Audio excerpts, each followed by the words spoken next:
नमस्कार और जय हिंद। मैं हूं दीपक चौरसिया और लाइव टाइम्स में आज हम हाजिर हैं एक और सनसनीखेज स्टिंग ऑपरेशन लेकर। आज हम करने जा रहे हैं एक ऐसा हैरान कर देने वाला खुलासा जो सरकार, सिस्टम और पुलिस अधिकारियों की आंखें खोल देगा। सरकार कड़े कानून बनाती है ताकि समाज अपराध मुक्त रहे और लोग अच्छी तरह से जिंदगी गुजार सके, लेकिन कुछ शातिर और अपराधी प्रवृत्ति के लोग सिस्टम और कानून की जड़ें खोद रहे हैं। हम और आप अच्छी तरह से जानते हैं कि गैम्बलिंग यानी जुआ खेलना या खिलाना, सट्टेबाजी करना या फिर पैसा लगाकर ऑनलाइन गेम खेलना संगीन जुर्म है। जुए की लत ने लाखों लोगों की जिंदगी बर्बाद कर दी है। लिहाजा केंद्र और राज्य सरकारों ने इसे रोकने के लिए कड़े कानून बनाए हैं। अगर कोई गैम्बलिंग या सट्टेबाजी में संलिप्त पाया जाता है तो उसे कड़ी सजा और लाखों का जुर्माना हो सकता है। इतना ही नहीं, अगर कोई सट्टेबाजी या गैम्बलिंग का पूरा सिंडिकेट चलाता है तो जुर्म और भी ज्यादा संगीन हो जाता है। आरोपियों के खिलाफ मनी लॉन्ड्रिंग के तहत और भी कड़ी कार्रवाई हो सकती है। गैम्बलिंग के खिलाफ हर राज्य में अलग अलग कानून और सजा के प्रावधान हैं। केंद्र सरकार ने पिछले साल ऑनलाइन गेमिंग पर भी शिकंजा कसा है और कड़ा कानून बनाया है। इसमें रमी, पोकर और बेटिंग जैसे सभी रियल मनी गेम्स को अवैध घोषित कर दिया गया है। यही वजह है कि ड्रीम 11, तीन पत्ती और लूडो जैसे तमाम ऑनलाइन पैसे वाले गेम्स पर बैन लगाया जा चुका है। नए कानून के तहत कोई भी ऑनलाइन गेम जिसमें पैसा लगा हो वो अपराध है। मतलब ये कि कोई भी गेम जिसमें पैसा लगा हो वो जुए की श्रेणी में आता है। अगर कोई स्किल गेमिंग की आड़ में गैम्बलिंग का अड्डा चलाता है तो उसके खिलाफ कड़ी कार्रवाई हो सकती है और होनी भी चाहिए, लेकिन सरकार की नाक के नीचे कानून की धज्जियां उड़ाई जा रही है। अपने स्टिंग ऑपरेशन में हम आपको दिखाएंगे कि कैसे नोएडा, गाजियाबाद समेत यूपी के कई शहरों में पोकर क्लब की आड़ में जुए के अड्डे चल रहे हैं। पोकर, रमी जैसे स्किल्ड गेम की आड़ में गैम्बलिंग हो रही है। हमारे अंडरकवर एजेंट ने नोएडा, गाजियाबाद के कई पोकर क्लबों की पड़ताल की तो हैरान करने वाला सच सामने आया है। अंडरकवर एजेंट ने पोकर की आड़ में चल रहे जुए के अड्डों को अपने खुफिया कैमरे में कैद किया है। हमारे सनसनीखेज स्टिंग ऑपरेशन में आप देखेंगे कि कैसे शातिर क्लब मालिक और मैनेजर सबकी आंखों में धूल झोंक रहे हैं, कैसे कोर्ट के आदेश की आड़ में बड़ा खेल कर रहे हैं। ये लोग न सिर्फ गैर कानूनी तरीके से जुए का सिंडिकेट चलाते हैं बल्कि लाखों रुपए की टैक्स चोरी और मनी लॉन्ड्रिंग भी कर रहे हैं। हम आपके सामने हमारे खुफिया कैमरों में कैद करने वाला बहुत बड़ा राज बेपर्दा करेंगे। पोकर की आड़ में कानून को जोकर बनाने वाले शातिरों के चेहरों से नकाब हटाएंगे। हमारे स्टिंग ऑपरेशन के हर पहलू पर बात करने के लिए हमारे साथ लीगल एक्सपर्ट, कानून के जानकार और पुलिस एक्सपर्ट्स का एक बड़ा पैनल है। हम उनसे इस मुद्दे पर विस्तार से बात करेंगे। जो गेस्ट हमारे साथ जुड़ने वाले हैं, चलिए सबसे पहले उनका परिचय करा देते हैं। अगले 3 घंटे मेरे साथ सुप्रीम कोर्ट की सीनियर वकील जूही अरोड़ा जी जुड़ेंगी। इसके अलावा एसी सिंह साहब जो कि पूर्व डिप्टी लीगल एडवाइजर हैं ईडी के, वो हमारे साथ जुड़ेंगे क्योंकि मनी लॉन्ड्रिंग हो रही है तो ईडी का बड़ा रोल आता है। और आप तो आजकल ईडी और सीबीआई का नाम बहुत बारी सुनते हैं। डीएस चौहान, पूर्व डीजीपी यूपी पुलिस, ये भी हमारे साथ जुड़ेंगे क्योंकि हमने बताया ये मामला नोएडा और गाजियाबाद का है। अश्विनी दुबे, वरिष्ठ वकील सुप्रीम कोर्ट के, हमारे साथ जुड़ेंगे। वहीं एलएन राव साहब कानून के जानकार हैं, पूर्व डीसीपी हैं दिल्ली पुलिस के और साथ ही साथ जाने माने वकील भी हैं, उनसे भी बात होगी। डीएम अवस्थी साहब पूर्व डीजीपी हैं, वो भी हमारे साथ जुड़ेंगे।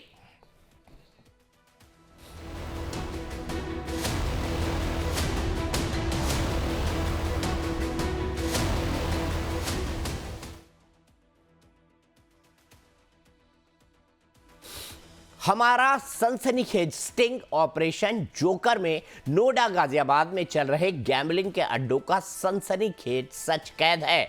हम आपके सामने पोकर क्लबों का कच्चा चिट्ठा रखेंगे, लेकिन यहां आपके लिए पहले यह समझना जरूरी है कि आखिर गेमिंग और गैम्बलिंग में अंतर क्या होता है। इसको लेकर देश में कानून क्या है, कैसे पोकर क्लब कानूनी शिकंजे से बचकर धड़ल्ले से जुए के अड्डे चला रहे हैं। देखिए हमारी ये खास रिपोर्ट।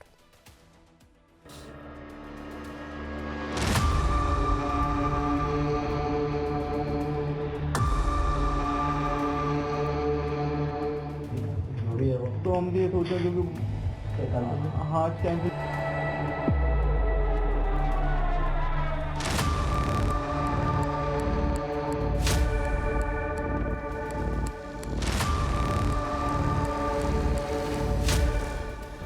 लाइफ टाइम्स के खुफिया कैमरे में कैद ये तस्वीरें धुंधली जरूर हैं, लेकिन इन तस्वीरों के पीछे छिपा है बेहद हैरान करने वाला सच। ना कोई रोक टोक, ना ही पुलिस का कोई डर।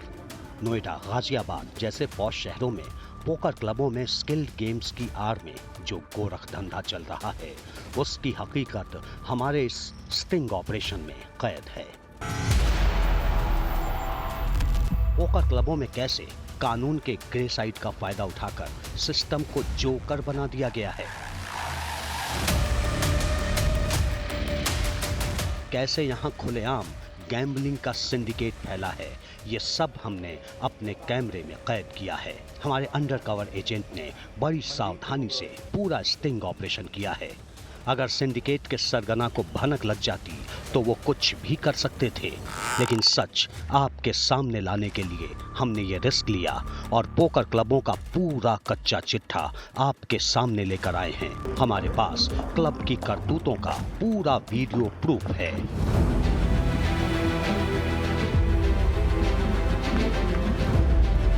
लाइफ टाइम्स के खुफिया कैमरे में कैद गैम्बलिंग का ये सच जैसे ही खुलेगा, प्रशासन में बैठे लोगों में हड़कंप मचना तय है।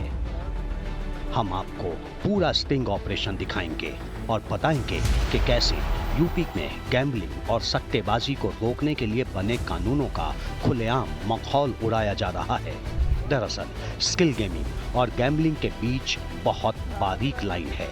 इसी का फायदा उठाकर गेमिंग की आड़ में गैम्बलिंग हो रही है।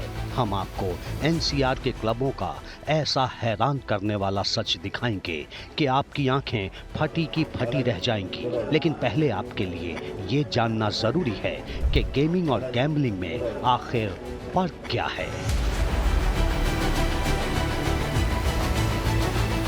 गेमिंग पूरी तरह से गेम ऑफ स्किल है, जो खिलाड़ी की मानसिक योग्यता पर निर्भर है। इसमें जीतने के लिए बुद्धि और रणनीति जरूरी होती है, जबकि गैम्बलिंग एक तरह से गेम ऑफ चांस यानी लक पर आधारित है। इसमें खिलाड़ी के स्किल से कोई लेना देना नहीं होता और इस खेल पर खिलाड़ी का कोई कंट्रोल भी नहीं होता है। गेमिंग और गैम्बलिंग में अंतर को समझने के लिए इसके मकसद को जानना भी जरूरी है, तभी फर्क पता चलेगा। गेमिंग का मकसद मनोरंजन और स्किल डेवलपमेंट होता है। इसमें खिलाड़ियों के बीच कंपटीशन होता है। प्रोफेशनल गेमिंग में पैसा भी शामिल होता है, लेकिन ये पैसा खिलाड़ियों के प्रदर्शन पर उन्हें इनाम के तौर पर दिया जाता है। लेकिन गैम्बलिंग का मकसद सिर्फ और सिर्फ पैसा जीतना होता है। गैम्बलिंग यानी जुए में हर बाजी में पैसा लगाना जरूरी होता है। इसमें हर खिलाड़ी खेल में दांव लगाकर ज्यादा से ज्यादा पैसे जीतने की कोशिश करता है। गैम्बलिंग में भारी आर्थिक नुकसान का जोखिम भी होता है। सरकार स्किल गेम्स को तो बढ़ावा दे रही है, लेकिन गैम्बलिंग और लक आधारित ऑनलाइन गेम्स को रोकने के लिए कड़े कानून बनाए गए हैं, क्योंकि गैम्बलिंग की लत नशे की तरह होती है, जो जुआ खेलने वाले को दिमागी और आर्थिक रूप से तबाह कर देती है। एक बार किसी को जुए की लत लग गई तो जल्दी छूटती नहीं है। इसी तरह ऑनलाइन गेम्स में पैसे लगाकर भी हजारों लाखों युवा बर्बाद हो चुके हैं। इसीलिए केंद्र सरकार ने पैसे लगाकर खेले जाने वाले लक आधारित गेम्स को भी बैन कर दिया है और इन्हें सीरियस क्राइम की कैटेगरी में रखा है।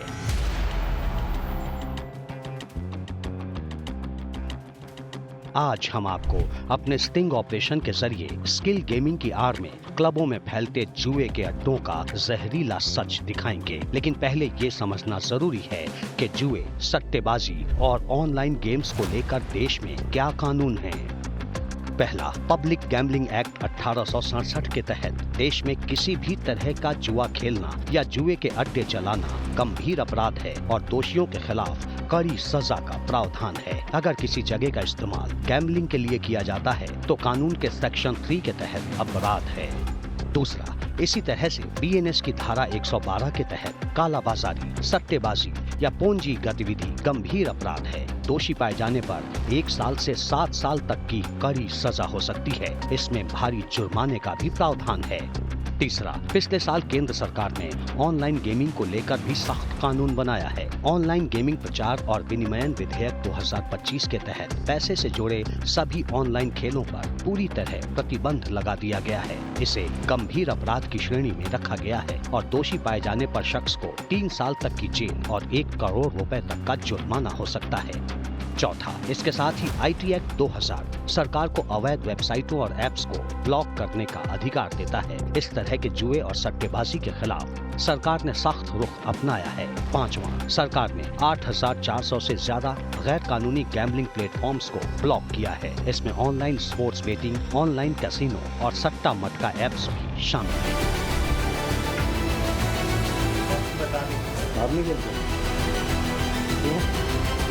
जुआ खेलना या खिलाना पूरे देश में गैर कानूनी है, लेकिन लॉटरी और कसीनो को लेकर अलग अलग नियम कानून हैं। कुछ राज्यों में लॉटरी और कसीनो को कानूनी मान्यता मिली हुई है, लेकिन यूपी और दिल्ली में लॉटरी और कसीनो भी अपराध है। यूपी में जुआ खेलते पकड़े जाने पर पुलिस बिना वारंट गिरफ्तार कर सकती है और जेल भेज सकती है, लेकिन साल 2024 में इलाहाबाद हाई कोर्ट ने पोकर और कार्ड्स पर ऐतिहासिक आदेश दिया, जिससे पोकर क्लब मालिकों को एक रास्ता मिल गया।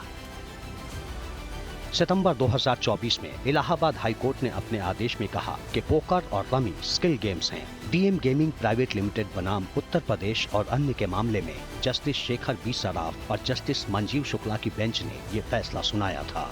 दरअसल आगरा के पुलिस उपायुक्त सिटी ने फर्म की अर्जी पर गेम जोन चलाने की इजाजत देने से इनकार कर दिया था। कंपनी पोकर और रमी सेंटर खोलना चाहती थी।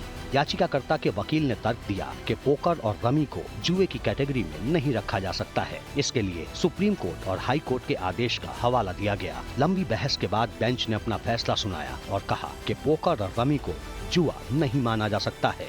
पोकर क्लब को सिर्फ इसलिए परमिशन देने से इनकार नहीं किया जा सकता कि शांति और व्यवस्था में बाधा पैदा हो सकती है। कोर्ट ने कहा कि अधिकारी निगरानी कर सकते हैं, लेकिन बिना साक्ष्य पोकर और रमी गेमिंग यूनिट को परमिशन नहीं देना गलत है। हालांकि कोर्ट ने अपने फैसले में ये कहीं नहीं कहा कि पोकर में पैसे लगाकर खेला जा सकता है, न ही ये कहा कि क्लब खेल में रैक यानी कमीशन ले सकते हैं। लेकिन इलाहाबाद हाई कोर्ट के इसी आदेश का फायदा उठाकर पोकर क्लबों में गोरख धंधा शुरू हो गया। नोएडा, गाजियाबाद समेत यूपी के कई पॉश शहरों में कई पोकर क्लब खुल गए हैं। आइए यहाँ पर messrs DM gaming private limited के बारे में भी जान लेते हैं, जिसकी याचिका पर इलाहाबाद हाई कोर्ट ने पोकर पर फैसला सुनाया था। मेसर्स DM बेंगलुरु बेस्ड निजी कंपनी है जो मुख्य रूप से मनोरंजन, पोकर और रमी जैसे कौशल आधारित खेलों का संचालन करती है। कंपनी के बेंगलुरु में मौजूद क्लब में भी अवैध पोकर गेमिंग संचालन का आरोप लगा था। पुलिस ने क्लब से करीब 5 लाख रुपए कैश और टोकन के जरिए कैश ट्रांसफर का दावा किया था। प्लेयर्स के मोबाइल से भी कैश लेन देन के संकेत मिले थे, लेकिन हाई कोर्ट ने क्लब के खिलाफ दर्ज FIR रद्द कर दी, क्योंकि पुलिस ये साबित नहीं कर पाई कि क्लब में जुआ खेला जा रहा था और पोकर में पैसा लगाया जा रहा था। क्लब में पोकर की आड़ में सट्टा या गैम्बलिंग हो रहा है, पुलिस के लिए ये साबित करना थोड़ा मुश्किल होता है, क्योंकि उसके पास वीडियो प्रूफ नहीं होते। लेकिन हमारे पास क्लबों में गेमिंग की आड़ में गैम्बलिंग का हर वीडियो प्रूफ है।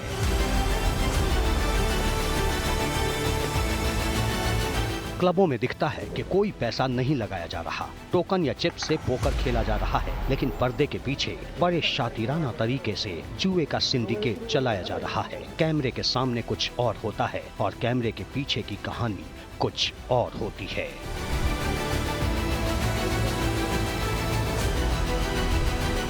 इतना ही नहीं, इसके साथ ही लाखों रुपए की मनी लॉन्ड्रिंग भी की जा रही है। हमारे अंडरकवर एजेंट ने पोकर क्लबों की पोल खोल कर रख दी है। पोकर की आड़ में गैम्बलिंग, क्लबों की मिली भगत और कैश लेकर टोकन देने से लेकर कैश करवाने तक हर चीज हमारे सीक्रेट कैमरे में कैद है। तो मेरी माँ हमें समझाया करती थी कि बेटा किसी भी चीज में पड़ जाना पर जुए की लत में ना पड़ना, क्योंकि जुआ किसी का ना हुआ, घर बर्बाद, खानदान बर्बाद, लोगों की संपत्ति बर्बाद हो जाती है। आपको पता है ना जुए ने किस किस तरह के युद्ध और किस किस तरह की दिक्कतें करवाई है, ये सब जानते हैं। इसका मैं विस्तार से उल्लेख नहीं करूंगा, लेकिन मैं आपको बताऊंगा कि आखिरकार छोटे मोटे कानून की आड़ में लेकर कि भाई ये स्किल गेम है, रमी और पोकर जो है स्किल गेम है, इसके लिए क्लब चल सकते हैं, कैसे जुए का धंधा कराया जा रहा है और वो भी खुले आम नोएडा और गाजियाबाद में जो हमारे इस स्टिंग ऑपरेशन के अंदर कैद है। इसी को हम समझेंगे। सीनियर वकील सुप्रीम कोर्ट की जूही अरोड़ा जी मेरे साथ जुड़ी हुई है, मेरे साथ पूर्व डिप्टी लीगल एडवाइजर ईडी के एसी सिंह साहब जुड़े हुए हैं, मेरे साथ उत्तर प्रदेश के पूर्व डीजीपी डीएस चौहान साहब जुड़े हुए हैं, मेरे साथ अश्विनी दुबे जी जुड़े हुए हैं जो कि वरिष्ठ वकील हैं सुप्रीम कोर्ट के हैं, और थोड़ी ही देर में मेरे साथ पूर्व डीसीपी एल.एन. राव जुड़ेंगे और डीएम अवस्थी जी जुड़ेंगे, वो भी पूर्व डीजीपी हैं।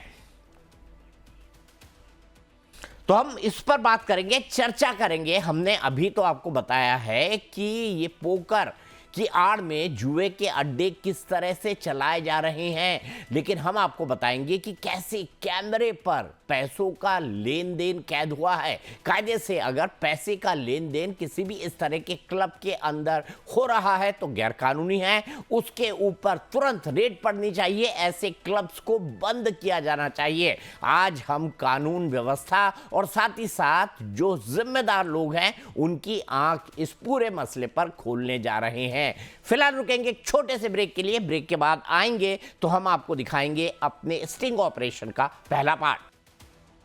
तो जुआ एक ऐसी लत जो घर बर्बाद करती है, एक ऐसी लत जो खानदान बर्बाद करती है, एक ऐसी लत जो परिवार के अंदर आग लगा देती है। लेकिन कहां हो रहा है धड़ल्ले से जुए का खेल, तमाम नियम कानून के होने के बावजूद? ये हम आपको बता रहे हैं ऑपरेशन जोकर के अंदर। हमारी रिपोर्ट आपने देखी और समझा कि गेमिंग और गैम्बलिंग में अंतर क्या है, जुए और ऑनलाइन गेम्स को लेकर कानून क्या है, साथ ही ये भी समझा कि जुआ खेलना और खिलाना कितना संगीन जुर्म है। हमारी रिपोर्ट में आपने ये भी देखा कि इलाहाबाद हाई कोर्ट का रमी और पोकर स्किल गेम्स को लेकर आदेश क्या है। इस मुद्दे पर हम कानूनी और प्रशासनिक एक्सपर्ट से भी विस्तार से बात करेंगे, लेकिन पहले आपको दिखाते हैं स्टिंग ऑपरेशन। लाइव टाइम्स ने जो स्टिंग ऑपरेशन किया है और क्लब संचालकों का जो खेल अपने खुफिया कैमरे में कैद किया है वो बेहद चौंकाने वाला है। नोएडा और गाजियाबाद जैसे पॉश शहरों में पोकर की आड़ में खुलेआम जुए के अड्डे चलाए जा रहे हैं। हमें पता चला कि स्किल गेम की आड़ में जुए का गोरख धंधा नोएडा के कई पोकर क्लबों में धड़ल्ले से चल रहा है। कानून को ताक पर रखकर यहां मनी गेम्स होते हैं, यानी जुआ खेला और खिलाया जाता है। इसकी पड़ताल के लिए लाइव टाइम्स के अंडर कवर रिपोर्टर ने नोएडा के सेक्टर 16A फिल्म सिटी का रुख किया। यहां पोकर क्लब में चल रहा था जुए का खुला खेल। हमारे अंडरकवर रिपोर्टर ने ये पूरा अपने कैमरे के अंदर कैद किया है। कहते हैं कि तस्वीरें झूठ नहीं बोलती। आजकल एआई जनरेटेड तस्वीरों और वीडियो के जरिए भी झूठी और फ्रॉड खबरें परोसी जा रही हैं। लेकिन लाइव टाइम्स जो स्टिंग ऑपरेशन आपको दिखा रहा है, जिस हैरान कर देने वाले सच को आपके सामने रख रहा है, उसकी एक एक तस्वीर और वीडियो 100% सही है और हमारे अपने खुफिया कैमरे से ली गई है।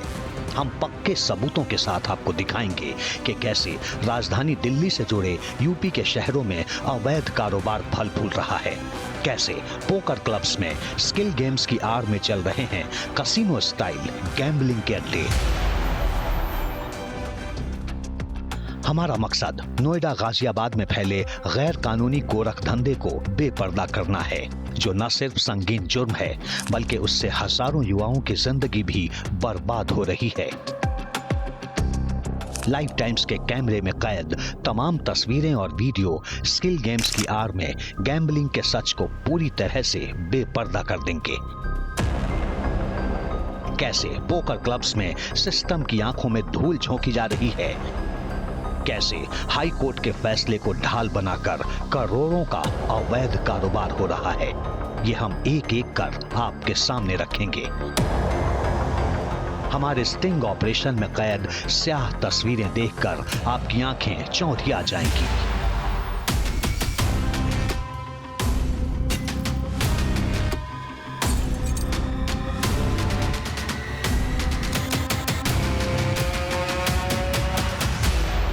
अपनी अपनी पड़ताल के लिए लाइफ टाइम्स की अंडरकवर टीम पहुंचती है नोएडा के सेक्टर 16A, जहां हमें एंटी सोशल नाम से चल रहे पोकर क्लब के बारे में जानकारी मिली थी।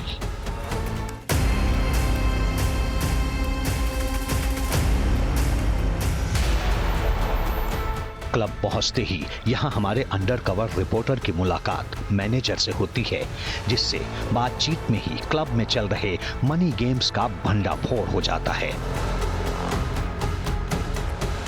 मैनेजर जिस तरह से बड़े आराम से सब कुछ बता रहा है, उससे साफ है कि उसे किसी बात का कोई डर नहीं है।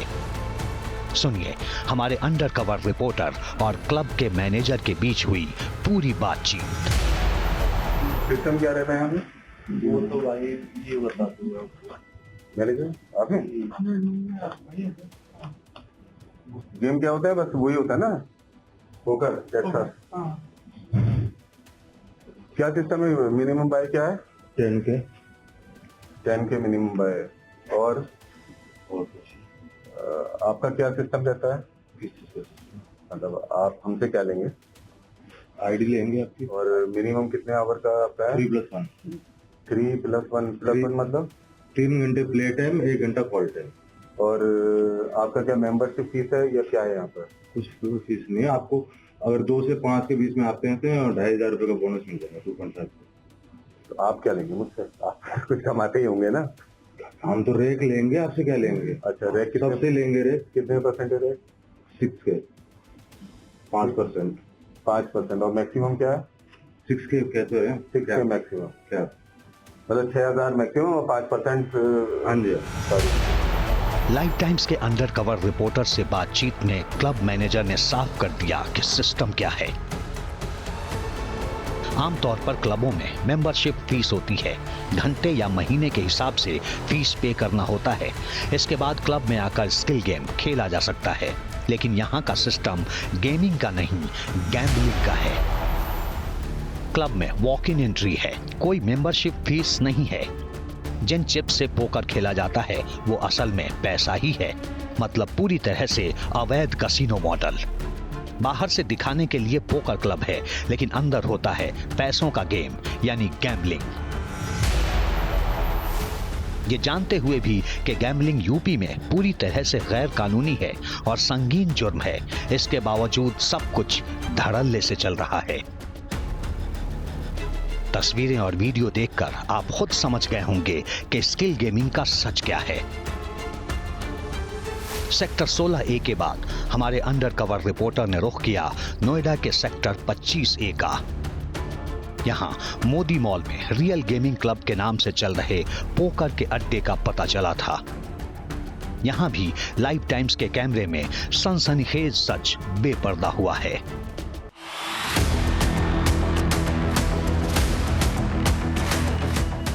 रियल गेमिंग क्लब में भी पोकर की आड़ में गैम्बलिंग खुलेआम चल रहा है।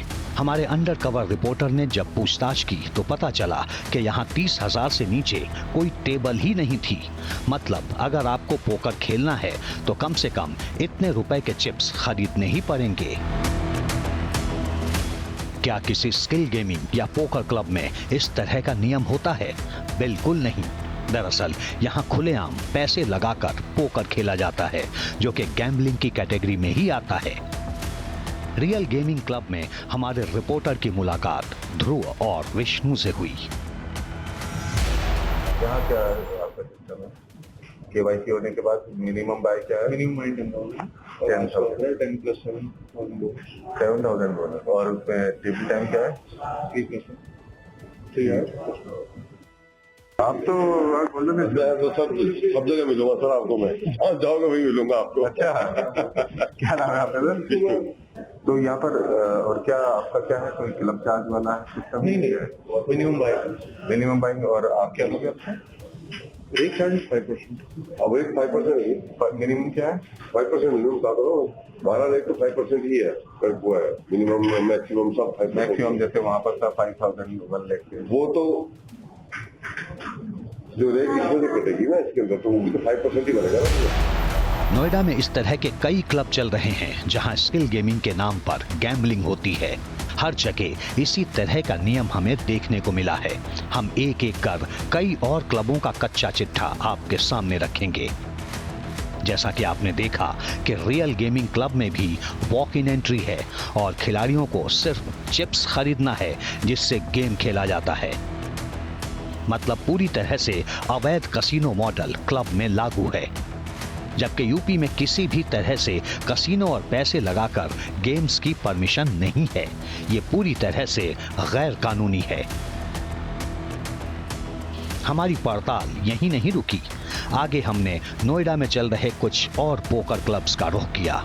आगे आपको दिखाएंगे कि दूसरे पोकर क्लब्स में क्या कुछ दिखा और हमारे कैमरे में क्या कैद हुआ। तो बने रहिए हमारे साथ और देखते रहिए हमारा सनसनीखेज स्टिंग ऑपरेशन जोकर।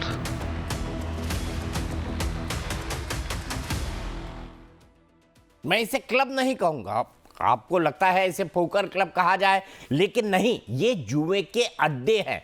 कानून को कैसे धता बताया जाता है, कानून का कैसे इस्तेमाल किया जाता है इस तरह के लोगों के द्वारा, आज उसकी कलई खुल गई है। हम इसी पर बात करते हैं। मेरे साथ जूही अरोड़ा जी हैं, वरिष्ठ वकील, एसी सिंह साहब हैं, पूर्व डिप्टी लीगल एडवाइजर ईडी के, डीएस चौहान साहब हैं, पूर्व डीजीपी यूपी के, और अश्विनी दुबे हैं, वरिष्ठ वकील हैं सुप्रीम कोर्ट के। अब सबसे पहले मुझे ये बताइए जूही जी, क्या इसको आप क्लब कहेंगे जहां पर एंटरटेनमेंट होता है या स्किल गेम होता है, या आप इसे जुए का अड्डा कहेंगे? देखिए, बड़ी खूबसूरती से इसका नाम दे दिया गया है कि ये स्किल गेम है, लेकिन मैं आपके शो के माध्यम से बता सकती हूँ कि ये स्किल गेम रिगार्डलेस कोई भी स्किल गेम हो, लेकिन जहाँ पे भी मॉनेटरी चीज़ें इन्वॉल्व हो जाती हैं, जहाँ पैसा इन्वॉल्व हो जाती है, दाव पे पैसे इन्वॉल्व हो जाते हैं, वो गैम्बलिंग की श्रेणी में आता है। अब देखिए 30,000 के काउंटर, कम से कम 30,000 के काउंटर लेंगे। जैसे कवर चार्जेस होते हैं ना कि आपको 2,500 का खाना खाना ही पड़ेगा, वैसे 30,000 के काउंटर जब आप लेंगे तब आपको वहां पर टेबल मिलेगी। मैं सीधे पूर्व डीजीपी साहब चौहान साहब के पास चलता हूं। चौहान साहब, मैंने माना कि इसको स्किल गेमिंग का नाम दिया गया, पोकर क्लब कहा गया, एक इसके बारे में इलाहाबाद हाई कोर्ट का फैसला भी है, लेकिन पुलिस की नाक के नीचे कैसे चल सकता है इस तरह का सोफिस्टिकेटेड जुए का अड्डा, जहां हाई सोसाइटी के लोग पहुंचते हैं और वो जुआ खेलते हैं? सर्वप्रथम मैं लाइव न्यूज और उनकी टीम को बधाई दूंगा कि उन्होंने इस तरह के जुए के अड्डे का भंडाफोड़ किया है। आपने समाज की सेवा की है और पुलिस को इस पे तत्काल कार्रवाई करनी चाहिए, रेड्स करनी चाहिए ऐसी जगह पे, और जो लोग ये अड्डे चला रहे हैं उनको अरेस्ट करके जेल में डालना चाहिए। इनके ऊपर गैंगस्टर की कार्रवाई होनी चाहिए और प्रेडिकेट ऑफेंस कायम करके जो है ईडी को रेफर करना चाहिए कि ये जो पैसा कमाया जा रहा है वो कहाँ जा रहा है, ताकि इसमें ईडी भी अपनी कार्रवाई कर सके। आपने बिल्कुल ठीक कहा। बहुत अच्छा स्कैंडल आपने, आप बोल सकते हैं सर, कंप्लीट करिए अपनी बात। बहुत अच्छा स्कैंडल आपने ये जनता के सामने रखा है, और मुझे पूरा भरोसा है कि लाइव न्यूज को देख के विशेष करके जो पेरेंट्स हैं, जिनके यंग बच्चे जो है वो अगर ऐसी जगह जा रहे हैं तो वो अलर्ट हो जाएंगे कि हमारे बच्चे कहाँ जा रहे हैं, क्योंकि इसमें समाज का भी बहुत बड़ा रोल है कि समाज इस तरह के चीजों को, इस तरह के अड्डों को बायकॉट करे और वहां पर अपने परिवारजनों को न भेजे। Thank you. अश्विनी दुबे जी, आप कैसे देखते हैं? जूही जी ने कहा कि यह साफ तौर पर जुए का अड्डा है, कानून की जिस तरीके से आड़ ली जा रही है, आपको नहीं लगता ऐसी जगहों के खिलाफ सख्त और तुरंत कार्रवाई करनी चाहिए, जिस तरह से चौहान साहब ने कहा है? और ये स्किल गेमिंग क्या भला है जिसको लेकर कोर्ट ने ये कह दिया कि भाई स्किल गेम तो चल सकता है? देखिए, जो इलाहाबाद हाई कोर्ट का जजमेंट है उसने कौशल वाले जो गेम हैं उनको लेकर के, और खास तौर से जो गैम्बलिंग है उसके बीच में एक फाइन लाइन, एक डिस्टिंक्शन तय किया। कहा कि जो ऐसे गेम्स जो किसी की कौशल प्रतिभा से संबंधित हो उसको बैन नहीं किया जाता, लेकिन उसका मतलब ये नहीं है कि किसी भी प्रकार से गैम्बलिंग को, किसी भी प्रकार से ऐसे गेम को जिसमें पैसे का अवैध तरीके से लेन देन शामिल हो, या जो भारत में gambling act 1967, prohibition of gambling act 1967 का, उसमें जो भी प्रोहिबिटेड चीजें हैं उसका इस्तेमाल हो। Promotion and regulation of online gaming bill 2025 है, जिसमें देश में रियल मनी गेमिंग पर बैन लगाया और 20 अगस्त को लोकसभा और 21 अगस्त को राज्यसभा से पास हुआ। 1 अक्टूबर से कानून लागू किया और इसमें देखिए रियल मनी गेम्स पर रोक लगी, सजा जुर्माना आया कि 3 साल तक की सजा और 1 करोड़ रुपए का जुर्माना हो सकता है। विज्ञापन चलाने वालों को 2 साल की जेल और 50 तक का जुर्माना हो सकता है। और एक रेगुलेटरी, दीपक जी, एक रेगुलेटरी अथॉरिटी बनाई जाएगी जो गेमिंग इंडस्ट्री को रेगुलेट करेगी और गेम्स को रजिस्टर करेगी और तय करेगी कौन सा गेम रियल है और कौन सा गेम मनी गेम है। माने जो ई स्पोर्ट्स को बढ़ावा दें, जैसे कि आप देख पबजी और फ्री फायर जैसे जो ई स्पोर्ट्स और सोशल गेम्स थे, आप उनमें भी देखिए जिस तरीके से लोग सुसाइड कर रहे थे, बच्चे पबजी के शिकार होते जा रहे थे, इस तरह से नियंत्रण लगाना बहुत जरूरी था। परंतु सवाल यहां यह है कि जब आप स्किल बेस्ड गेम की आड़ में गैर कानूनी कार्य संचालित करते हैं तो ये अथॉरिटीज की रिस्पॉन्सिबिलिटी बनती है कि तुरंत एक्शन ले। आपको और आपकी पूरी टीम को दीपक जी बहुत साधुवाद कि आपने एक ऐसे गिरोह का, ऐसे सिंडिकेट का जो ऑर्गेनाइज तरीके से चल रहा था और दिल्ली में, ठीक समझिए राष्ट्रीय राजधानी क्षेत्र के नाक के ठीक नीचे जो चीज चल रही थी और यहां पर अधिकारियों को खबर तक नहीं थी, तो आपने एक सामाजिक कार्य किया है और साथ ही साथ ऐसे लोग जो भी इसमें इन्वॉल्व है उनको, उनके ऊपर तुरंत प्रोसिक्यूशन है। दूसरी बात दीपक जी, बिना पुलिस की नजर में आए या बिना पुलिस के सपोर्ट सिस्टम के कोई भी एक गेम नहीं चल सकता, ये आप जानते हैं। यानी एक पत्ता भी एसएचओ की मर्जी के बिना उस थाने में, जुरिस्डिक्शन में नहीं हिल सकता है। सवाल यह है कि इस तरह के जो गेम्स जो प्रोहिबिटेड हैं, जहां पर कि ब्लैक मनी का लेन देन हो रहा है, जहां पर कि मनी कौन से अवैध पैसे का, हवाला के पैसे का लेन देन हो रहा है और एक प्रोहिबिटेड गेम चलाया जा रहा है, उनके खिलाफ क्या एक्शन होता है। इसलिए यह जरूरी है, अत्यंत आवश्यक है कि इमीडिएट एक्शन। और ना सिर्फ गाजे, आप तो बहुत बहुत धन्यवाद, साधुवाद आपको कि आपने एक ऐसा नोबल इनिशिएटिव लेकर के पब्लिक को अवेयर किया। देश में किस तरीके से real sports, online sports, gaming और गैम्बलिंग के बीच की जो सारी दीवारें हैं उनको हटाते हुए किस तरीके से अवैध पैसे का कारोबार हो रहा होगा, ये आप समझिए। आपने दिखाया अपनी स्टिंग ऑपरेशन में कि 30,000 से नीचे की कोई टेबल ही नहीं थी। यानी वहां पहुंचने वाले सारे जो गेम्स थे वो 5 लाख, 10 लाख, 20 लाख के थे। तो आप समझिए कि इस और इमीडिएट एक्शन, मैं समझता हूं चौहान साहब ने तो जो बात कही, बिल्कुल सही बात कही। इमीडिएट एक्शन बिल्कुल सही कहा आपने, बेस बना के होना चाहिए। और आपका जो स्टिंग ऑपरेशन, बिल्कुल बिल्कुल सही कहा अश्विनी जी। अब मैं सीधे सिंह साहब के पास चलता हूं। सिंह साहब, ये तो पूरा ब्लैक मनी का खेल है, तो क्यों ना पुलिस के साथ इसमें, क्या ईडी इसके ऊपर किसी तरह की कार्रवाई कर सकता है सीधे? क्या ब्लैक मनी का जो है जुए का खेल है, इसके ऊपर क्या नियम कानून कहते हैं, खास तौर से मनी लॉन्ड्रिंग के मामले में? देखिए, ऐसा है कि तो प्रकरण दिखाया है आपने और मैं बहुत इससे बधाई आपको देना चाहता हूँ।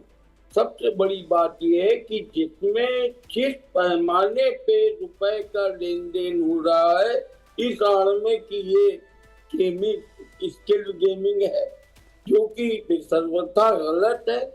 और दूसरी बात ये है कि इन सारे मामलों में मैं आपको बताऊं, अगर प्रॉपरली तफ्तीश की जाए तो जो ये 4 लोगों की टेबल होती है उसमें 2-3 बंदे उस क्लब के रहते हों और जो जितने लोग भी वहां जाते होंगे गेम खेलने के इरादे से, वो लुट के आते हो। और ये पैसा निश्चित तौर पे जो जहां 30,000 की टेबल है, ये अपने पास नहीं रखते होंगे, तत्काल उसको हवाला वगैरह के माध्यम से बाहर बेच देते होंगे।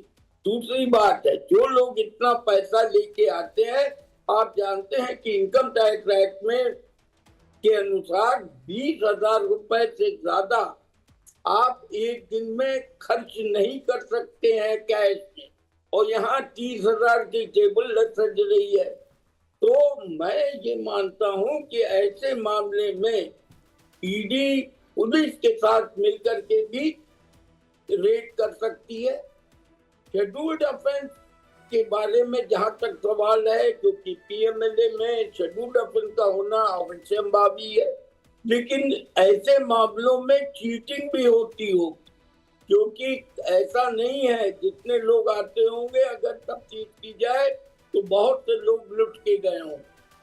तो इस सूरत में चीटिंग तो 420 का आईपीसी का ऑफेंस तो बनता ही बनता है, और ये इस तरह से किया जा रहा था कि कॉन्स्पिरेसी के अंतर्गत तो 120 भी लगेगा इसमें, और जो एक्ट है जिसका वायलेशन है ये वो तो अपनी जगह है ही है, लेकिन इसको बंद करवाना बहुत जरूरी है। बंद करवाना जरूरी है, ठीक है, आपने बंद करवाना बहुत जरूरी है। सत्येंद्र सिंह साहब, मैं आपसे जानना चाहूंगा, भाई इनकम टैक्स डिपार्टमेंट तो ऑब्वियसली इन्वॉल्व होगा ही। सर ने जैसे बताया, कहा कि 20,000 से ज्यादा आप एक दिन में कैश खर्च नहीं कर सकते, और 30,000 की तो यहाँ पर एक टेबल पर जाने के कवर चार्जेस हैं। यानी आप सोचिए इस जुए की मात्रा कितनी बड़ी होगी, और बकायदा जुए वाले हैप्पी आवर भी दे रहे हैं। वैसे मैंने जूही जी जुए में आज तक किसी को जीतते हुए नहीं देखा। दीपक जी, सबसे पहले तो आपको, आपके चैनल को बहुत बहुत बधाई कि आपने इतना खतरा उठाकर इतना बड़ा काम किया है।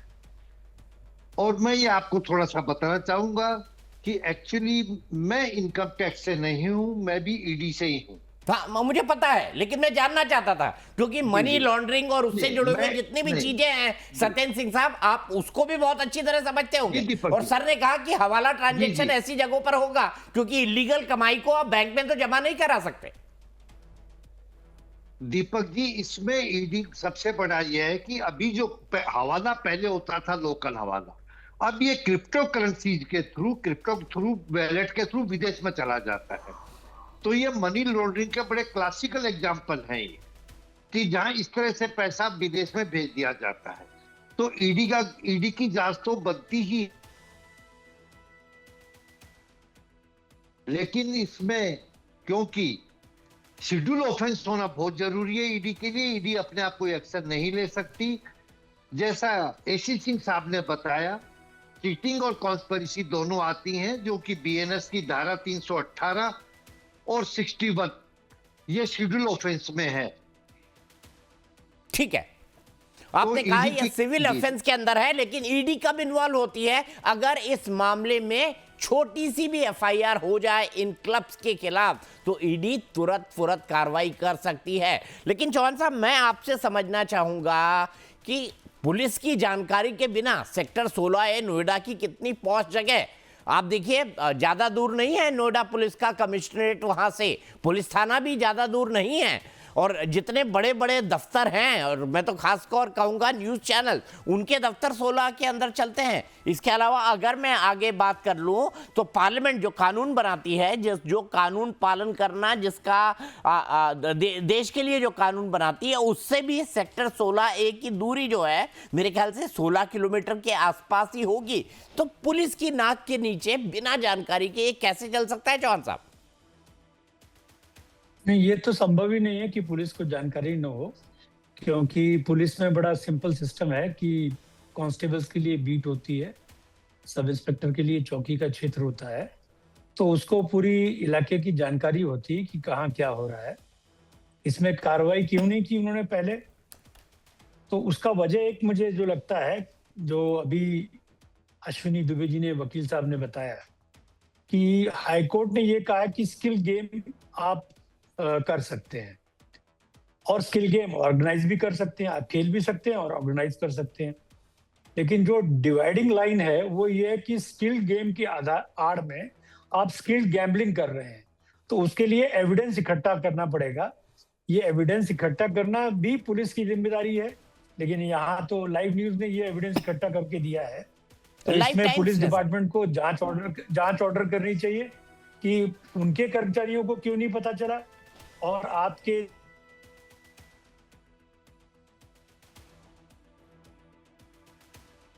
मुझे लगता है चौहान चौहान साहब जो है उनकी तकनीकी कुछ दिक्कत है। लेकिन जूही जी, मैं यहाँ से आपसे समझना चाहूँगा, लोग कहते हैं जैसे ये कैसे चल रहा है, क्योंकि एक इलाहाबाद हाईकोर्ट ने कहा कि स्किल गेम चल सकता है, ठीक है, आप पैसे को इन्वॉल्व मत करिए, जुआ मत खेलिए, तो पोकर एक स्किल गेम है, रमी एक स्किल गेम है, लेकिन यहाँ जुआ हो रहा है।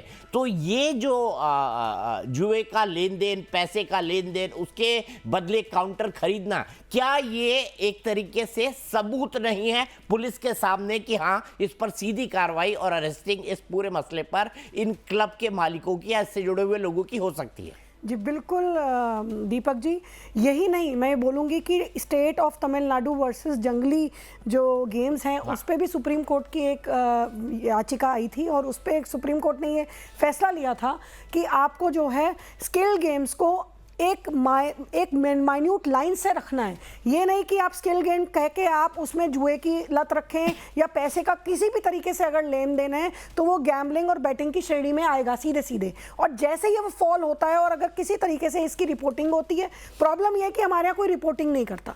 अगर पुलिस अपना काम अच्छे से नहीं करती तो नागरिक अपना अच्छे से काम नहीं करता। मैं ये पूछना चाहती हूँ आपके चैनल के झंझट में कौन पड़े, बिल्कुल सर, कौन जाए, कौन बताए कि यहाँ जुआ खेला जा रहा है? देखिए कि जहाँ पोकर चल रहा है, क्या उसके क्लब के स्टाफ नहीं इन्वॉल्व होता या आसपास लोगों को नहीं पता होता? जी बिल्कुल पता होता है। आज मेरे घर के बगल में कोई आके रहने लगे और वहाँ कुछ 4-5 आदमियों की हर दिन फौज बने, क्या मुझे नहीं पता होगा? पर हम कितने लोग उठ के रिपोर्ट करते हैं। दूसरी चीज़ ये कि इसके आपके चैनल के माध्यम से ये मैं बताना चाहती हूँ कि सिर्फ ऑपरेटर ही नहीं है जो गुनहगार है, सिर्फ क्लब का ओनर ही नहीं है जो गुनहगार है, जो प्लेयर्स हैं उन पे भी कार्रवाई हो सकती है, वो भी सजा की श्रेणी में आते हैं, उन पे भी 6 महीने से लेके 1 साल तक की सजा वो भुगत सकते हैं। कुछ फाइन्स दिखाया को ये पूरे हमारे लॉ में दिए गए हैं। और ये एक धारा में नहीं, आप देखिए बीएनएस में अलग इस पे प्रावधान बनाए, आप ये गैम्बलिंग एक्ट अलग बने हुए हैं, आईटी एक्ट में अलग फॉल होते हैं, तो ये तो किसी तरीके से बच ही नहीं सकते। मनी लॉन्ड्रिंग में अलग फॉल होते हैं, मनी लॉन्ड्रिंग में अलग होते हैं, बिल्कुल। तो इस तरीके के मामलों को मैं एक चीज और जूही जी अश्विनी दुबे जी से समझता हूं। अश्विनी दुबे जी, जूही जी ने बताया कि ये अपने आप में पूरी तरह एक सबूत है, जो पैसे का लेन देन काउंटर के साथ हो रहा है, काउंटर जब दिया जा रहा है। लेकिन एक अड्डा हमने बताया जो मोदी मॉल के अंदर है, सेक्टर 25 के अंदर। अब मोदी मॉल, सोचिए आप कितना फुटफॉल होता होगा,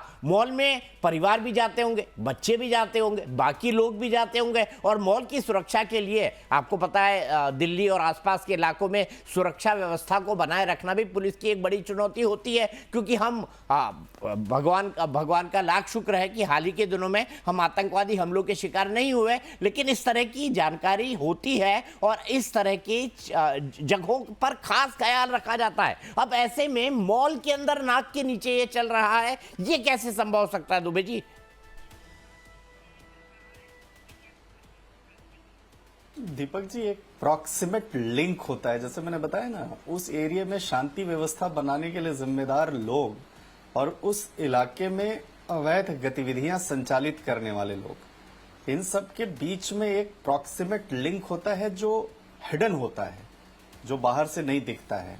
मॉल जैसी एक ऐसी जगह जहां सीसीटीवी की मॉनिटरिंग हो रही हो, जहां कौन आ रहा है कौन जा रहा है, एक एक व्यक्ति का एक पूरा सिस्टम वहां पर सिक्योरिटी का हो, एक ही जगह पर बहुत सारे लोग जा रहे हैं, कई कई घंटों तक बैठ रहे हैं, तो ऐसा नहीं है कि उसकी मॉनिटरिंग नहीं हो रही, मॉनिटरिंग हो रही है। लेकिन भारत में जब तक कोई बड़ा हादसा नहीं हो जाए, बड़ी दुर्घटना नहीं हो जाए, तब तक हम सबक नहीं लेते हैं। सिस्टम सोता ही रहता है, जागता नहीं। स्टिंग ऑपरेशन की जो फुटेज है वो अपने आप में सफिशिएंट है। दीपक जी, स्टिंग ऑपरेशन के जो फुटेज हैं वो अपने आप में सफिशिएंट है प्राइमा फेसी ये इस्टेब्लिश करने के लिए कि कौशल के खेल के आड़ में हवाला का कारोबार, जुआ खेला जा रहा है। तीसरी बात, आप याद करिए दीपक जी, सुप्रीम कोर्ट ने कुछ महीनों पहले सुप्रीम कोर्ट में केंद्र सरकार ने एक हलफनामा दिया था जिसमें कहा था अनरेगुलेटेड ऑनलाइन गेमिंग एप्स का टेरर फाइनेंस और मनी लॉन्ड्रिंग से लिंक है, इसलिए इन्हें रेगुलेट करने के लिए कानून बनाना जरूरी है। केंद्र ने कहा था कि ऑनलाइन पैसे वालों गेम तेजी से बढ़ रहे हैं, इससे धोखाधड़ी, मनी लॉन्ड्रिंग, टैक्स चोरी और कुछ मामलों में आतंकवाद की भी फंडिंग हो रही है, जो नेशनल सिक्योरिटी के लिए खतरा है। और जो ये बड़ी गेमिंग कंपनियां हैं, बड़े बड़े विज्ञापन, बड़े सेलिब्रिटीज और इन्फ्लुएंसर्स के प्रमोशन का इस्तेमाल करती हैं, जिससे जो यूथ है वो इमीडिएटली उससे अट्रैक्ट होता है और कमजोर वर्गों तक इन एप्स की पहुंच से असर बढ़ जाता है। इससे ना सिर्फ इकोनॉमिकल कंट्री का नुकसान हो रहा है, बल्कि सुसाइड के भी केसेस बढ़ रहे हैं। अगर हर राज्य का आप डाटा देखेंगे तो बड़ी ज्यादा संख्या होगी। उस सब के बाद भी एक भारत की राष्ट्रीय राजधानी क्षेत्र में, एनसीआर में, नेशनल कैपिटल रीजन में, राष्ट्र की राजधानी के साथ लगा हुआ अगर इतना बड़ा, इतने व्यापक पैमाने पर ऑर्गेनाइज सिंडिकेट चल रहा है, जहां पर लाखों रुपयों का कथित तौर पर लेन देन हर रोज हो रहा है, आपके वीडियो फुटेज सफिशिएंट है ये स्टैब्लिश करने, उसके बाद भी एक्शन नहीं होना, मैं समझता हूं कि ये जो है कानून व्यवस्था के लिए खतरा। तीसरी बात, जो इलाहाबाद हाईकोर्ट ने ब्लैंकेट अलाउ नहीं किया कि आप रमी, ताश या पोकर जो आप अलाउ कर रहे हैं, उन्होंने कहा जब प्रशासन ने बैन लगाया था तो प्रशासन ने कहा था कि शांति व्यवस्था इससे भंग होती है, तो कोर्ट ने कहा कौशल का गेम वर्सेस प्रोहिबिटेड गेम, जुआ, तो इन दोनों के बीच में बोले कि स्किल्ड बेस्ड गेम है, इसलिए शांति व्यवस्था के लिए खतरा नहीं है। लेकिन यह नहीं कहा कि जो प्रशासन का बैन है वो अनुचित है।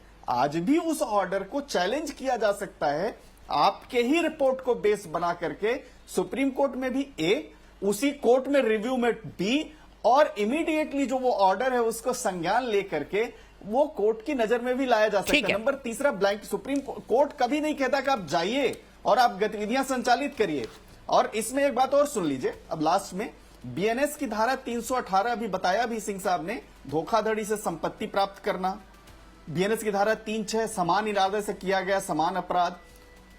मैं समझ सकता हूं कि जो गैम्बलिंग एक्ट है वो उतना इफेक्टिव नहीं है, 6 महीने से 2 साल तक की सजा है, लेकिन बीएनएस में की सुसंगत धाराओं में तो ऑलरेडी प्रोविजन है, ठीक है, उस पर एफआईआर दर्ज हो सकती है। ओवर टू यू जी। ठीक है, देखिए कानून का भय भी होना चाहिए और कानून के प्रति सम्मान भी होना चाहिए। ये कानून व्यवस्था जो है, जो लोग इंप्लीमेंट करते हैं, जो लोग कानून बनाते हैं, वो कहते हैं कि कानून के प्रति भय भी हो और कानून का सम्मान हो। जो फाइन्स लगाई जाती है ना कि भाई अगर आपने गाड़ी रेड लाइट पे जम की तो 2000, 5000, दूसरे देशों में तो लाइसेंस जो है वो प्लग हो जाते हैं और उसके बाद अगर आप एक से ज़्यादा 3 या 4 इस तरह की हरकतें करते हैं तो आपकी गाड़ी चलाने पर ही प्रतिबंध लग जाता है, आपका लाइसेंस सस्पेंड हो जाता है। तो ये भय और सम्मान दोनों के लिए है, लेकिन सवाल यहां पर यह है कि किस तरीके से मखौल उड़ाया जा रहा है। मैनेजर क्या कह रहा है, जीएसटी वालों को भी देना पड़ता है, एसएचओ को यानी पुलिस का जो अधिकारी है उसको भी देना पड़ता है,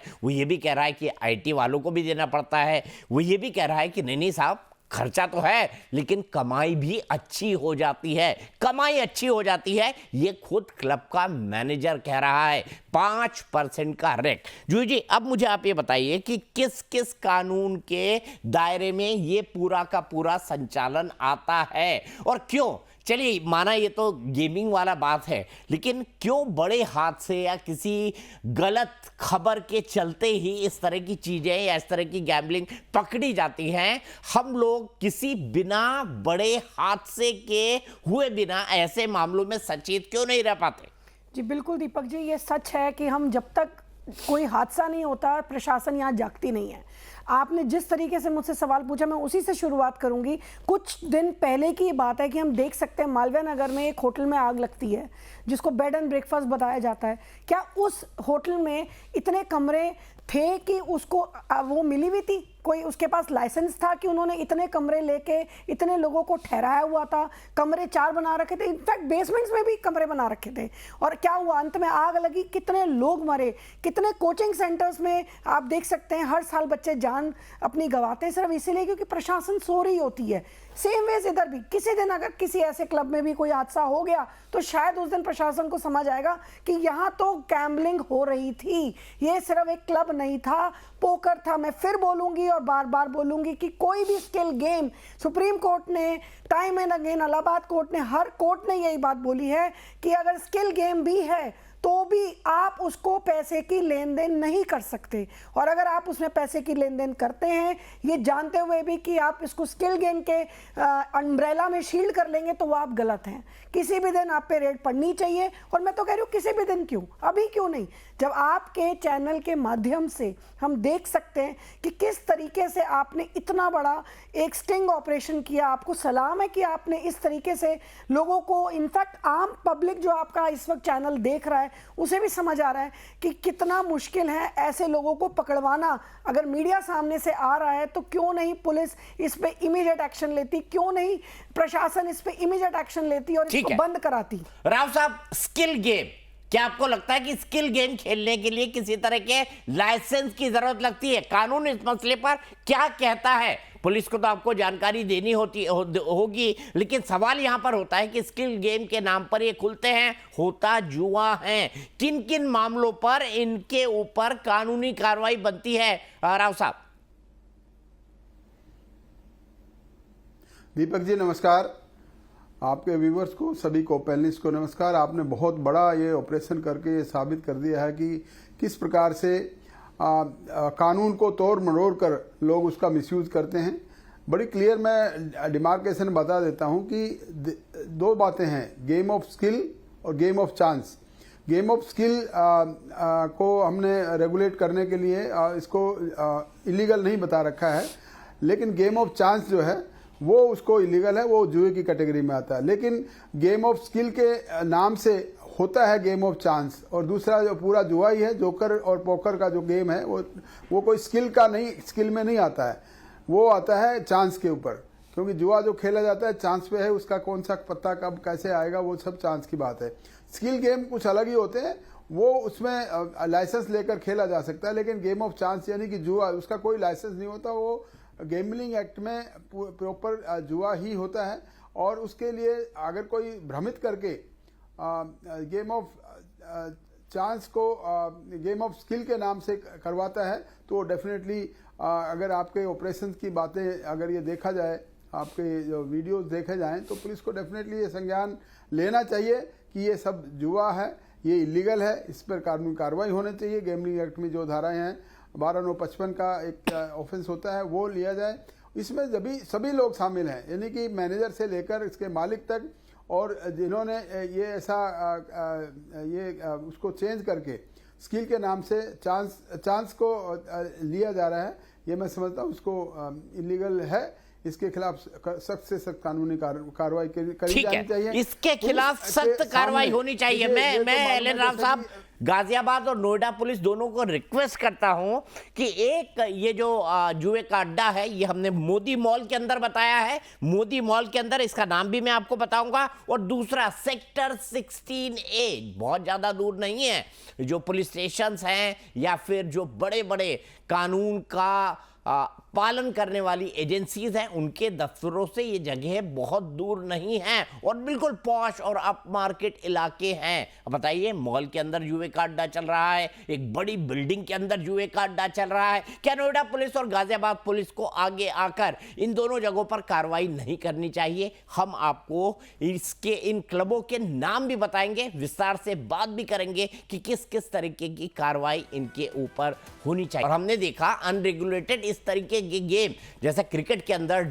टीम बनाओ, ड्रीम टीम बनाओ, और उसके पैसे आपको मिलते थे, फिर कौन कितनी बॉल पे कैसा खेलेगा उसका प्रेडिक्शन करो, उसके पैसे आपको मिलते थे। तो इस तरह के गेम जो है सरकार एक कानून लाकर बैन कर चुकी है। तो अब ये कितना बड़ा अपराध है। और बिल्कुल ये बात सही है कि हवाला का जो पैसा है वो आतंकवाद के अंदर इस्तेमाल होता है। जब सरकार ने इस तरह के गेमिंग एप्स पर और इस तरह के गेम्स पर रोक लगाई थी, तो इसका एक कारण ये भी था क्योंकि इसको चलाने वाले कोई दुबई में बैठा है, किसी दूसरे देश के अंदर बैठा हुआ है, कोई थाईलैंड के अंदर बैठा हुआ है। तो सरकार ने इस तरह के कई सारे फैसले लिए। लेकिन यहां तो सब कुछ खुला खेल फर्रुखाबादी है। क्या क्या फर्रुखाबादी है आप देखिए, कैश के बदले काउंटर मिल रहे हैं और वहां पर लिखा हुआ है बड़ा बड़ा कैशियर। अरे भाई, पोकर स्किल गेम है तो वहां कैशियर का क्या काम है, ये मुझे आप बता दीजिए। आपको पता है ना, इनकम टैक्स एक्ट के आधार पर आपको पैसे गिनने वाली मशीन लेने के लिए कई तरह के नियम और कानून का पालन करना पड़ता है, उसके लिए बकायदा अप्लाई करना पड़ता है। लेकिन आप देखिए यहां पर पैसे गिनने वाली मशीन भी चल रही है और यह सब हो रहा है देश के सबसे पॉश इलाकों के अंदर। मैं चाहता हूं कि जो नोएडा की कमिश्नर है, जो गाजियाबाद की कमिश्नर है, वो इस खुलासे को देखें और जिन जिन क्लब्स के बारे में हम सीना ठोक कर अपनी बात कह रहे हैं, मैं ये भी चाहूंगा कि ऐसे लोगों को लाइव भी हमारे साथ जोड़ा जाए, जो स्थानीय जो SHO है उनको, ACP है उनको, गाजियाबाद के, नोएडा के, क्योंकि हम इस स्टिंग ऑपरेशन के अंदर जो पोकर क्लब या जुए का जो अड्डा है उसके न केवल नाम बता रहे हैं बल्कि जुए होने के सबूत भी हम अब पेश कर रहे हैं। ऐसे जगहों पर, ऐसे जुओं के अड्डे पर, हाई प्रोफाइल जुओं के अड्डे पर मेरे ख्याल से जब तक हम ये स्टिंग ऑपरेशन दिखा रहे हैं ना, उसी के साथ कार्रवाई हो जानी चाहिए। ये हम उम्मीद करते हैं गाजियाबाद की पुलिस से और साथ ही साथ नोएडा की पुलिस से। अब दोनों जगह पुलिस कमिश्नर्स हैं तो उनकी भी जिम्मेदारी बनती है। इस बीच लाइव टाइम्स के कैमरे में कैद ये नोएडा का वो सनसनीखेज सच है जो आपको सोचने पर मजबूर कर देगा। हाई प्रोफाइल सोसाइटीज, मॉल और मार्केट में कानून को ताक पर रखकर गैम्बलिंग क्लब चल रहे हैं। आपने देखा कि सेक्टर 16A के क्लब में क्या कुछ हो रहा है। कानून के मुताबिक अगर कोई जगह गैम्बलिंग के लिए इस्तेमाल होती है तो उसे गैम्बलिंग हाउस माना जाता है और ऐसे केस में मालिक, मैनेजर और खिलाड़ी सभी पर केस चलता है। प्रॉपर्टी ओनर पर भी चल सकता है, सभी को सजा हो सकती है। क्लब में बड़ी तादाद में कैश ट्रांजैक्शन होते हैं, मतलब मामला कैश के अवैध लेन देन का भी बनता है, जिस पर मनी लॉन्ड्रिंग एक्ट यानी मनी लॉन्ड्रिंग का केस भी चलेगा। अगर कोई क्लब अपनी कमाई छिपा रहा है और कैश ट्रांजैक्शन नहीं दिखा रहा है तो इनकम टैक्स और GST की कार्रवाई भी बनती है। लेकिन नोएडा के तमाम पोकर क्लबों ने कानून का तोड़ निकाल लिया है। ये कैश की जगह चिप्स या टोकन का इस्तेमाल करते हैं और अपनी कमाई को हॉस्पिटैलिटी में दिखाते हैं। ऐसे में अगर पुलिस रेड भी करेगी तो उसे पोकर टेबल से कैश बरामद नहीं होगा और पैसे के ट्रांजैक्शन का भी पता नहीं चलेगा।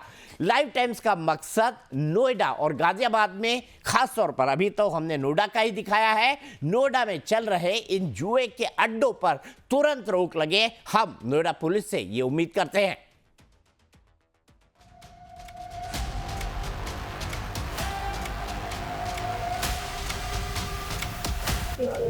10,000 की इनकम और रेंट 5% पर कॉस्ट।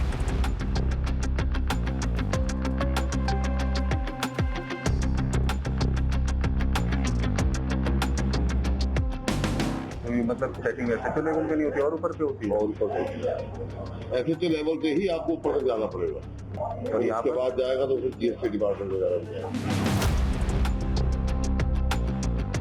लाइव टाइम्स के ऑपरेशन जोकर ने नोएडा, गाजियाबाद में फैले अवैध गैम्बलिंग के अड्डों का पर्दाफाश करके रख दिया है।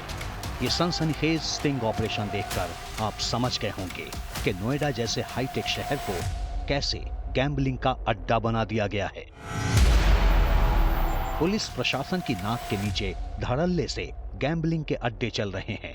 सेक्टर 16A और सेक्टर 25A के बाद लाइव टाइम्स का अंडरकवर रिपोर्टर नोएडा के सेक्टर 137 पहुंचा, जहां हमें पारस मॉल में चल रहे एक बड़े पोकर क्लब के बारे में जानकारी मिली थी। द वोल्ट पारस मॉल में हमारे रिपोर्टर को पोकर क्लब की मैनेजर ने उसने जो कुछ बताया वो सब कुछ लाइव टाइम्स के कैमरे में कैद है। बिना किसी काट छांट के हम पूरी बातचीत आपके सामने रख रहे हैं। मैम क्या सिस्टम है यहाँ पर एंट्री का और खेल का? खेल का फिलहाल तो टूर्नामेंट चल रहा है। अंदर से क्या What is the minimum buying?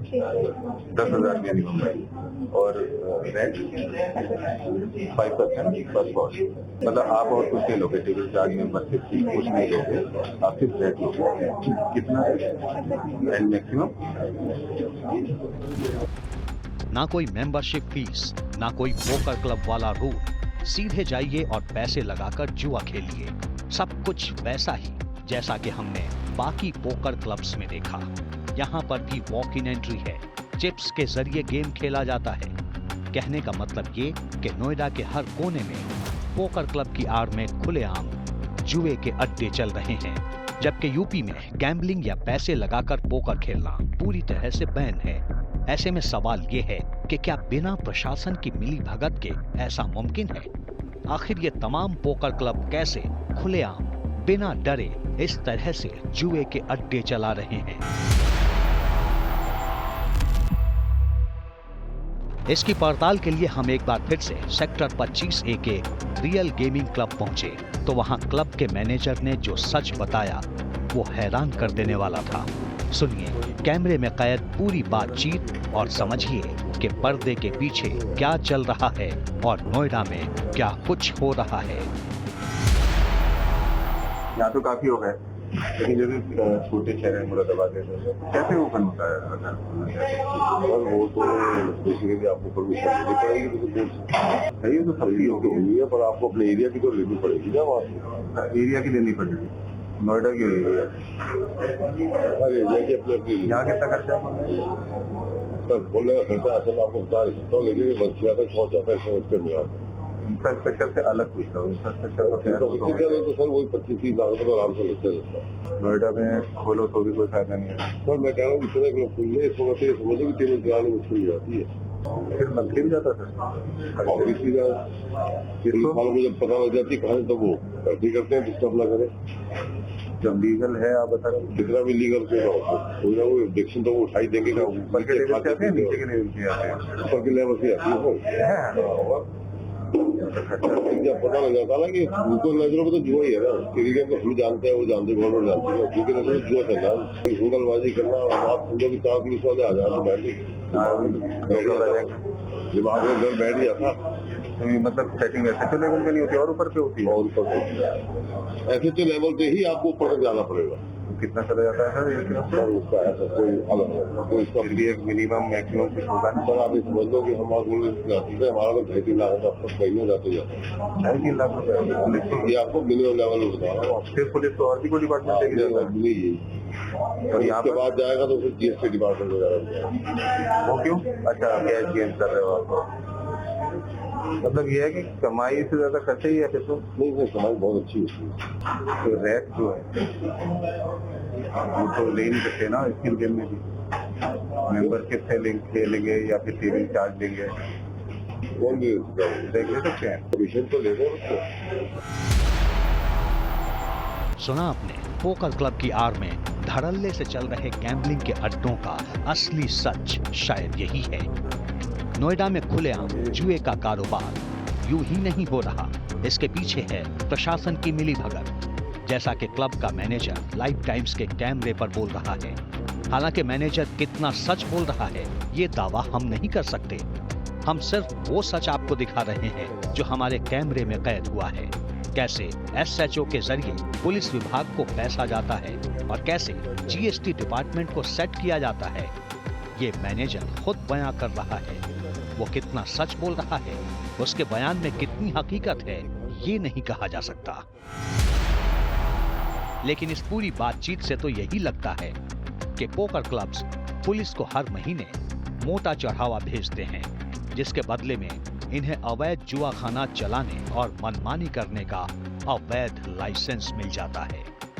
In poker clubs के कैश कसिनो मॉडल को एक्सपोज करने के लिए हमारे अंडरकवर रिपोर्टर ने पैसे लगाकर पोकर यानी जुआ भी खेला, वो भी हम आपको आगे दिखाएंगे। बने रहिए हमारे साथ और देखते रहिए ऑपरेशन जोकर।